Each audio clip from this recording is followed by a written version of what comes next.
Welcome back to our last segment of Civil Discourse Now. I'm Mark Small, co-host with Paul Ogden. Paul, how are you doing? Doing fine. Trying to figure out how to work this stopwatch, and I finally did get it to work. We are coming to you from Big Hat Books in Broad Ripple. And we've made a number of technological improvements, right? Yeah, and let's just explain. We've made huge leaps and bounds. You can actually be, it could be that you're watching this live right now because you just were going through the internet and stumbled across the show. In future weeks, we will be coming to you live every week. Next week, we're going to be coming to you live from a bar in Broad Ripple, which we have to arrange that, which bar today. But we will be discussing next week whether public intoxication really should be a crime. And I have a very strong opinion on that. Yes, you do, Mark. And we... He's one who imbibes quite frequently.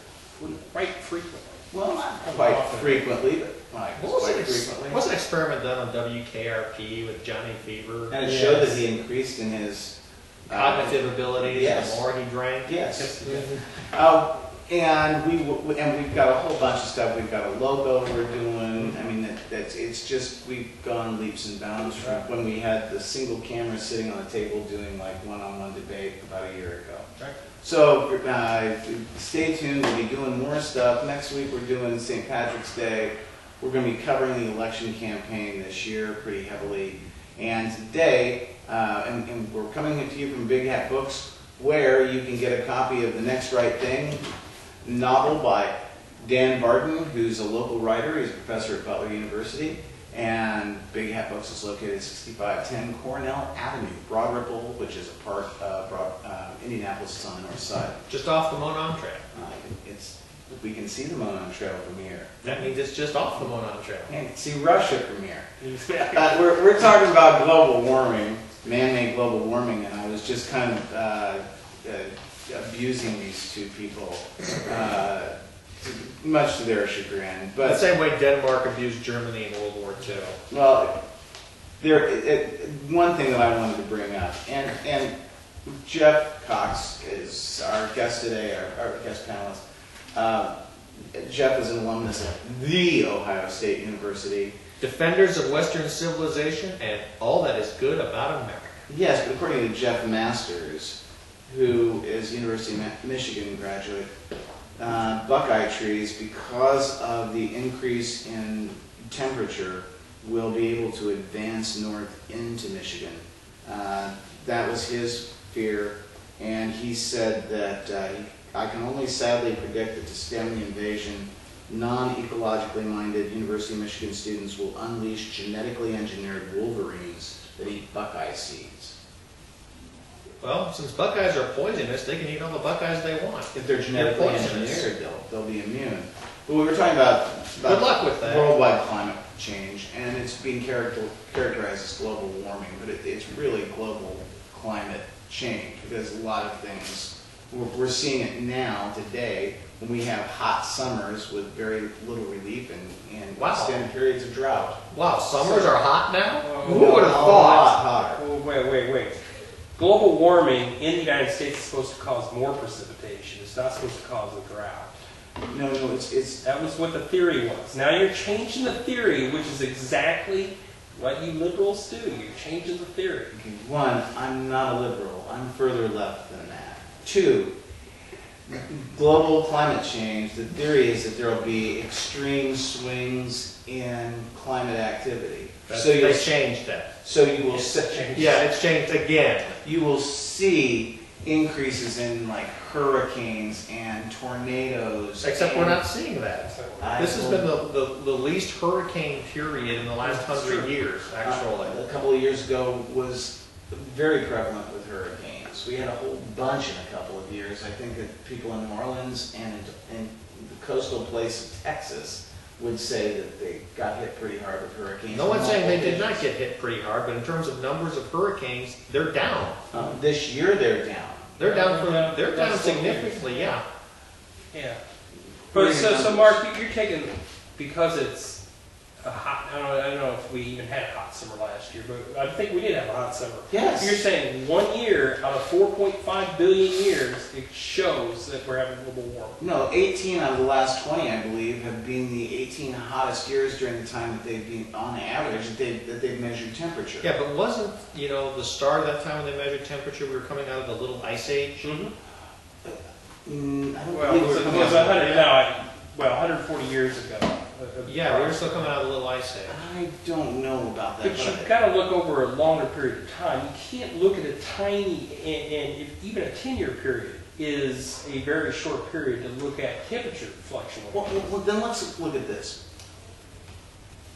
If we're polluting and putting out a lot of pollution, why is it that it's bad to stop pollution, even if you don't believe in global climate change? Just because it poisons things, doesn't affect the climate, but poisons streams. And like the White River is right over here. You can't see the No, I White River. can't see the White River. I don't know where I'm turning, but It's not really a river. But it's. I wouldn't jump into that river to swim. And Pat McAfee would.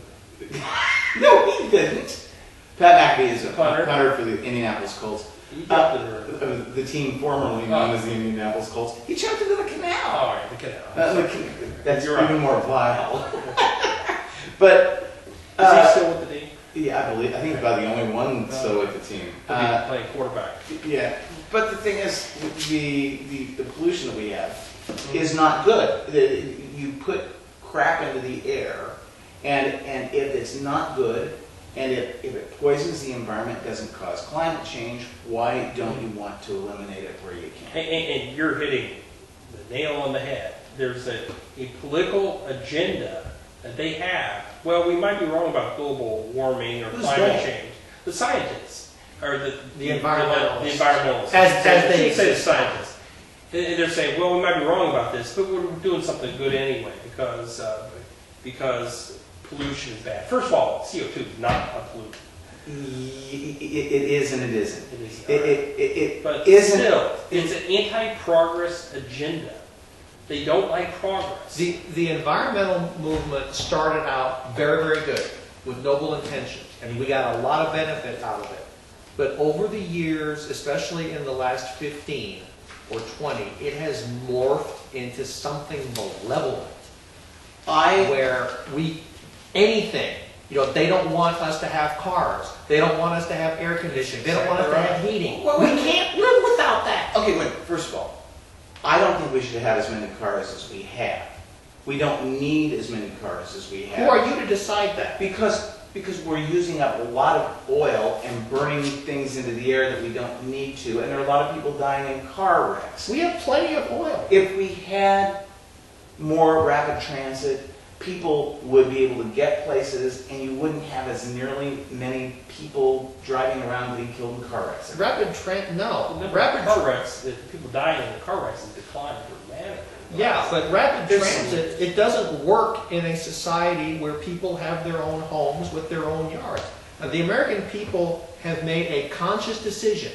They want the American dream, their own house with a big yard for their kids to play in. That means cities are spread out. That means it is not efficient to develop mass transportation systems for the cities. The automobile is the most efficient and the cleanest and the fastest way to get around, for people to go where they want to go, when they want to go there. In some places, I would agree. Other places, no. Well, yeah, New York City's different. I understand that. If you're dealing with a large metropolitan area, and it's not just New York City. If you're dealing with New York, Chicago, if you're dealing with Indianapolis would benefit from mass transit. How? Because people wouldn't, to go downtown and to go to work, they wouldn't have to drive downtown, pay extortionate fees for parking downtown, and use up all that gas. They could take the bus or take a train downtown, and that would be cheaper. The bus takes like 3 times as long to get downtown. You're talking about this present bus system because they won't invest in the bus system because I've everybody's been- driving their car. I've been in bus systems in other cities. They all take a lot longer to get someplace than a car does. No. All of them. No, wait. And besides, if you're going to mass transit, how do you get to the mass transit stop? Indianapolis does not have the population density that a Chicago, that a New York has. That's why it works there and it doesn't work either. Actually, They've tried that. They've tried mass transit and buses in Los Angeles, for instance. People don't want them. They don't use them. They're constantly losing money. and they haven't really tried mass transit in this city. You go to a place like Lafayette. Lafayette has a better mass transit system than Indianapolis. It works up there. It did when I lived up there. People would take the bus. Here in Indianapolis, you have to schedule when you're going to take the bus because the bus comes by every hour. That's the way it works in most cities. People don't want to take the bus. They don't want to live on the bus system schedule. They want to be on their own schedule. And The bus doesn't work. let's talk about another Well, I aspect think- of ecology. Yeah. Oh, I'm sorry, you had something you were going to go to? Yeah, Right. computers. I mean, look at how much we've advanced so far. This iPhone Yeah. in 3 years will probably be obsolete. I'm going to guess. So it's already obsolete. This is one of the original iPhones. Okay, well then, we have a whole bunch of this stuff that has to be disposed of. And so what they do now is they dump it off on, there are a lot of people in China who will go through mountains of old software or hardware and pull out valuable metals for scrap. And that's junk. That's junk that just gets dumped someplace. Just like the barges going out every day from New York and dumping things into the ocean. Okay, so you don't like, and it's bad for the position on climate change that you're ultimately going to have to throw away. No, I'm going to keep it When all. I can save all of my research on here and not generate any paper at all. First of all, I'm going to keep all this paper.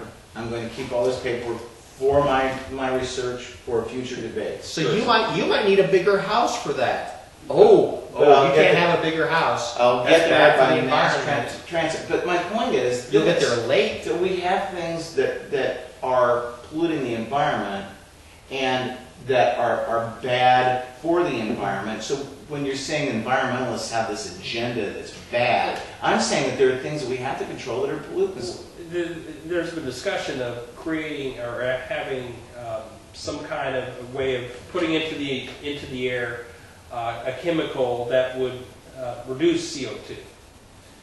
Would you be opposed to that? First of all, I'd have to know what that was. The best way to get rid of CO2 is plant more trees. Trees really suck up a lot of CO2. I don't think anyone's going to argue with that. And so we should be planting trees But where if we can. if there is a way that we can put something into the air that will reduce the CO2, assuming it's not going to be harmful, you're still going to be opposed to it because you just don't like progress. No, because I really don't trust a chemical fix to something that's worldwide and systemic when we could use something that's as good and old-fashioned as trees that are the right height. I mean, I'm talking Well, about trees that are the right height. they use a lot more, they absorb a lot more CO2 when they're young and growing, rather than the old growth trees. Well, we knock off the old ones. We Cut those down. Yeah, Oh, we Sierra just- Club Very don't want that good. either. Well, And but I will notice that Mark did not use the other side of the paper. He I says, will. I'm I will for the next show. Mm. But I think that if we could put up more trees, if we were planting more trees, it would be a lot better for everybody. I think that's something we can all agree on. Yeah, I'm not against But trees. just don't plant buckeye trees. This is being Civil Discourse Now. We've come to you on March 10th, 2012. Paul Ogden is my co-host. I'm Mark Small. Our guest today has been Jeff Cox. Thanks for tuning in. This was our first live broadcast, and in the future we'll be coming back to you live again. Thank you very much. Take care.